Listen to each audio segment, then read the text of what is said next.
రుచికరమైన mutton with bones curry process చూద్దాం. ముందుగా స్టవ్ మీద ప్యాన్ పెట్టి మసాలాను ప్రిపేర్ చేసుకుందాం. మసాలాను దొరదొరగా వేయించుకోవాలి. వేయించుకున్న మసాలాను మిక్సీ బౌల్లోకి తీసుకోవాలి. మిక్సీ పట్టి పక్కన పెట్టుకోవాలి. స్టవ్ మీద ప్యాన్ పెట్టి తగినంత ఆయిల్ వేసి ఆనియన్స్, మిర్చి వేసి కలుపుకోవాలి. అది కాస్త వేగాక అందులోకి పసుపు, అల్లం వెల్లుల్లి పేస్ట్ వేసి కలుపుకోవాలి. పచ్చివాసన పోయే వరకు కలుపుకోవాలి. దీంట్లోకి తగినంత కొత్తిమీర తురుమును వేసుకోవాలి. మరొకసారి కలుపుకోవాలి. కలుపుకున్న తర్వాత మటన్ని శుభ్రంగా కడుక్కొని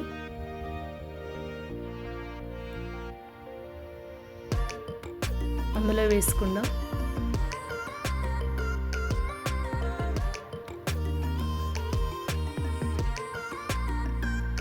వేసుకున్నాక నూనెలో బాగా ఉడకనివ్వాలండి. బాగా కలుపుకొని నూనెలో బాగా ఉడకనివ్వాలి. ఒక 15 నిమిషాలు మూత పెట్టేసుకుందాం. 15 నిమిషాల తర్వాత చూద్దాం. మరొకసారి కలుపుకొని ఇందులోకి మనం ముందుగా కట్ చేసుకున్న టమాటా ముక్కలను వేసుకుందాం. ఒకసారి కలుపుకోవాలి.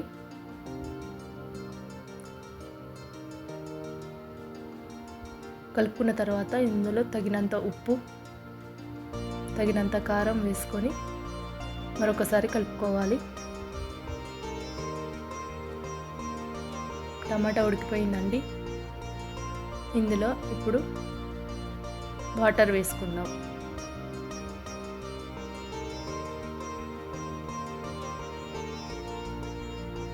వాటర్ వేసుకొని మరొకసారి కలుపుకొని 10-15 నిమిషాలు మూత పెట్టుకొని ఉడకబెట్టుకుందాం.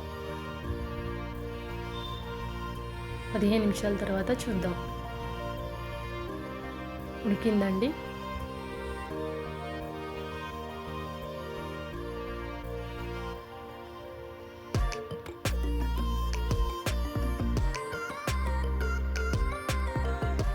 చూడండి, మెత్తగా ఉడికిపోయింది. ఇప్పుడు మనం ముందుగా ప్రిపేర్ చేసుకున్న మసాలాను యాడ్ చేసుకుందాం. ఒకసారి కలుపుకొని 5 నిమిషాల కొత్తిమీర తురుము వేసుకొని మూత పెట్టేసుకుందాం. తర్వాత చూద్దాం. ఎంతో రుచికరమైన mutton with bones curry ready అండి. ట్రై చేసి చూడండి, బాగుంటుంది. Mutton with bones curry process ready.